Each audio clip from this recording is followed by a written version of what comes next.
Combien il est important que toute initiative nouvelle dans l'œuvre que nous faisons pour Dieu naisse par une révélation donnée à ceux qui sont choisis pour l'accomplir. C'est parce que Dieu a parlé et a donné une révélation à un instrument choisi et qu'une œuvre véritable a été faite que d'autres l'ont ensuite pris comme modèle et ont cherché à l'imiter dans d'autres endroits. Il en est résulté, et il en résultera toujours, qu'ils seront appelés à en prendre la responsabilité, à trouver les ressources, les ouvriers, les fonds et le soutien général. Cela les amènera encore à beaucoup de méthodes tristes et à des mesures douloureuses, sinon mauvaises et mondaines, et ils finiront par se trouver dans une position fausse. La conception, et non pas l'imitation, telle est la loi divine de la reproduction. L'onction, et non pas le choix humain, telle est la loi divine de la succession. Le fait est que l'œuvre de Dieu est devenue une sphère dans laquelle beaucoup d'éléments naturels trouvent une expression et une gratification. Il faut que l'homme fasse quelque chose, voit quelque chose et quelque chose. L'ambition, l'acquisition, l'action ont trouvé leur voie dans l'entreprise chrétienne. Et c'est ainsi que, trop souvent, soyons tout à fait francs, l'œuvre devient notre œuvre, notre mission, notre champ, notre clientèle. Et les jalousies, les rivalités, l'amertume et beaucoup d'autres traits de la chair abondent. C'est une chose très difficile, crucifixion en vérité pour l'homme naturel que de ne rien faire, de n'avoir rien, et spécialement de ne savoir rien. Mais à l'égard de ces instruments dont il s'est servi le plus, Dieu a fait de tout cela la part très réelle de leur éducation et de leur préparation. Le dépouillement complet de toute ressource personnelle, c'est le seul chemin par lequel toutes choses seront de Dieu. Hébreux 2:10. C'est la base sur laquelle Christ lui-même a préféré vivre.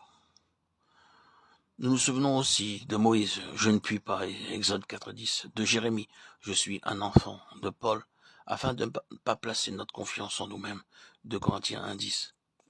Ils étaient sortis d'une école dans laquelle leur avait été enseigné de manière expérimentale cette grande leçon de la différence qui existe entre ce qui est naturel et ce qui est spirituel.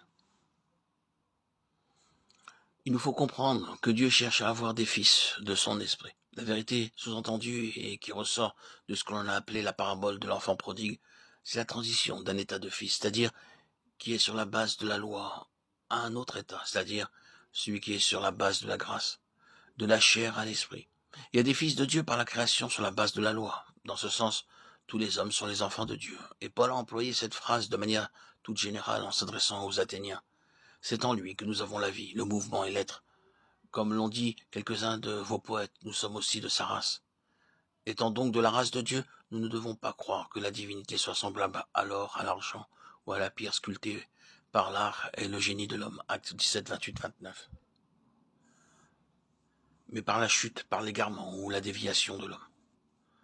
Mon esprit ne sera pas toujours en lutte avec l'homme, car l'homme est devenu chair et ses jours sont réduits. Genèse 6.3. Tous les desseins de Dieu et les possibilités de cette relation ont été brisées, et cette relation n'a plus de valeur. Il est devenu chair, il est donc séparé de Dieu, étranger, Éphésiens 4.18, dans un pays éloigné, perdu, mort, Luc 15, 13 et 24. C'est ici que paraît la grâce et l'esprit par la grâce. L'esprit commence son action dans ce domaine de la mort et de l'éloignement. Il convainc de pécher contre le ciel, Luc 15, 21. La seule conviction suffisante. Il fait aboutir la fin des œuvres de la chair dans le désespoir et la destruction. Il contraint, il prouve, il produit la repentance et la confession et amène enfin à la place du pardon et du repos, de la mort à la vie, mais non pas à la vie de jadis. Ce qui est né de l'esprit est esprit. Jean 3, 6.